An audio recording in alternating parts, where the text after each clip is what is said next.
എന്നാ ഇത് ഉള്ള ബുക്ക് തേച്ചുണ്ട്. എന്നാ പിന്നെ അത് വൃത്തിക്ക് വെക്കോ? അതുമില്ല. ഇങ്ങനെ വാരി വലിച്ചങ്ങ് ഇട്ടോളൂ. അല്ല, ഇതെന്തെന്നാ നീ വാങ്ങിക്കൂട്ടി വെച്ചിനി? ഇതെന്തിനാ ഒരാൾക്ക് ഇടാൻ ഇത്രപ്പാട് വള ഇങ്ങനെ വാങ്ങിക്കൂട്ടി? കാണുന്നില്ല. ഇതിനെല്ലാം ഇങ്ങനെ പൈസ കിട്ടുന്ന വാങ്ങി വെക്കാൻ വേണ്ടിട്ട്.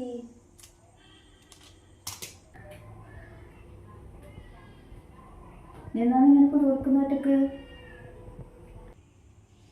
ഇതെല്ലാം കണ്ടിട്ട് തന്നെ പിറുവിറുക്കുന്നേ. എന്തിനാ ഇത്രപ്പാട് വാങ്ങി കൂട്ടീനി? അമ്മ എവിടെ പോകുന്നൊന്നുമില്ലല്ലോ. അമ്മ പണിക്കൊന്നും പോകുന്നില്ലല്ലോ. പിന്നെ എവിടെന്നാണ് ഇതെല്ലാം വാങ്ങാൻ പൈസ? ഓ, ഏട്ടൻ തരുന്ന പൈസ കരിക്കല്ലേ ഇതെല്ലാം വാങ്ങി കൂട്ടുന്നത്? അതെ, ഏട്ടൻ തരുന്ന പൈസക്കന്നായിരുന്ന എൻ്റെ മോൻ തരുന്ന പൈസക്കല്ലേ ഞാൻ വാങ്ങുന്നത്. എനിക്കെന്നാ? അനക്ക് ഇങ്ങനത്തെ സാധനങ്ങൾ ആവശ്യമില്ലായിട്ടൊന്നല്ല ഞാൻ വാങ്ങാത്തത്. ഏട്ടൻ കഷ്ടപ്പെടുന്നത് നമുക്ക് വേണ്ടിയിട്ടാണ് നമുക്കറിയാം. അല്ലാണ്ട് ഇങ്ങനെ ആവശ്യമില്ലാണ്ട് അതും ഇതും വാങ്ങി കളയാൻ വേണ്ടിയിട്ടല്ല. എനിക്ക് തരുന്ന പൈസക്ക് ഞാൻ എൻ്റെ ഇഷ്ടത്തിന് ചെയ്യൂ. എനിക്ക് ഇങ്ങനത്തെ ആവശ്യമെല്ലാം ഉണ്ട്. എൻ്റെ ആവശ്യം നീയാ തീരുമാനിക്കല്. അതുകൊണ്ട് ഞാൻ വാങ്ങുന്നേ. അതിന് നിനക്കെന്നാ?